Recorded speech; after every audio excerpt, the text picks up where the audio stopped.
welcome to yet another YouTube video here on this channel. Today we are diving into PKM applications or personal knowledge management applications and the idea of PKM in general. If you're new to the channel, I spend most of my time inside of different note-taking apps, reviewing them and making videos about them, and sometimes I also do videos on mental health and productivity in general. But personal knowledge management is something that has been rising up for the last couple of years and gaining more and more popularity. And with the rise of AI, it has gotten even more popular. But it all started with this book right here called Building a Second Brain by Tiago Forte, which I haven't actually read the physical copy of. I read it on Kindle and I also listened to the Audible version. But this is what spiked the whole idea of second brains and second brain applications. And one of the more popular ones, which I know a lot of people tried out as their first second brain application, was Notion, which is a great application. But with the rise of second brain and the rise of things like Notion, Obsidian, and a couple other great applications, with the latest ones being things like Tana and things like capacities and Anytype, um, a new sort of category of uh, content creators and influencers sort of rised up. These new content creators and influencers, they talked about productivity apps, and I would say that I fall in this new category of content creators where we talk about productivity apps and how to use them, and we make tutorials, and some of us even sell templates as well, which sort of kept this idea of a personal knowledge management system. It kept it rising and increasing in popularity because more and more people talked about it, which isn't necessarily bad because PKM and these applications, they have a real use case. Just like everything else in life, there is like no black and white right or wrong answer to whether or not this actually is good or bad. It isn't a right or wrong answer. There isn't just one answer. It can be really good and it can be really bad. But what happened with many of these applications is that we got, first of all, we got FOMO, so fear of missing out. And that ended up with people actually jumping applications quite a lot. I have been guilty of doing that. I've jumped from one application to another and another and another, and I've just kept going like that and just jumping between applications, which removes the whole idea of personal knowledge management as a productivity system, because it is no longer a productivity system if you're changing applications every single week, month, or even every 6 months.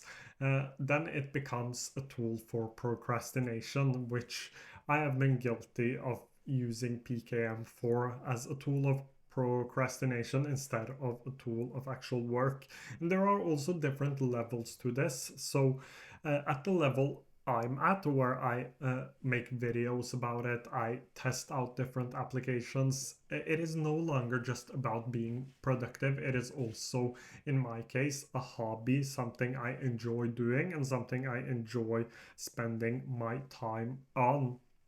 It is not just for being productive, it is also for my pure enjoyment. And that should be allowed, but you should, or everything should be allowed. But my point is that you should and you can and you should do that, but you have to have a clear distinction between what's real work and what's a hobby, because these things can blend together when productivity sort of is your hobby.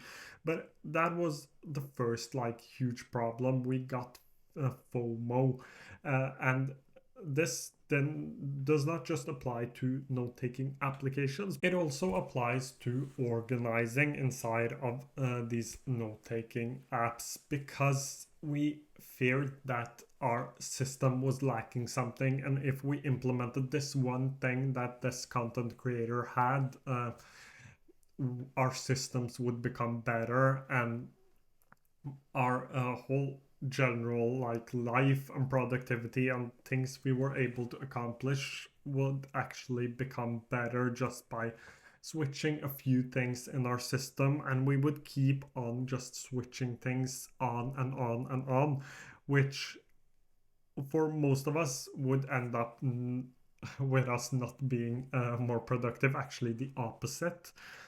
And that is the second part of FOMO we got with all of these applications. So there are two parts of FOMO, and that covers the what I call the bad parts of PKM. Just like everything else, there are negative sides to personal knowledge management as well. And as long as we are aware of them and we try to avoid them, or we at least know that they exist, it makes it a lot easier for us to focus and use the good parts, because there is a real use case to personal knowledge management. Just to show you a few examples. So I saved a color palette for my own personal brand, as well as my jobs brand, which I easily have stored inside of my note-taking app for me to find every single time I need to use it. And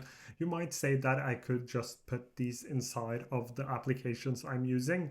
The problem is that I jump between computers a lot, and I jump between applications a lot, and I have like web design things I have to do in Figma. I have design things I have to do in Canva, in Adobe, and so on. And having all of these color palettes in one place where I know that I will be able to find them uh, actually makes my life a lot easier. The same goes for things that inspire me. So I have a bunch of quotes as well as comments that people have left on my YouTube channel, which motivates me and which really gives me energy and gives me joy and helps me to start believing in myself whenever I feel down. I save these things, and it actually has a real use case. It helps me.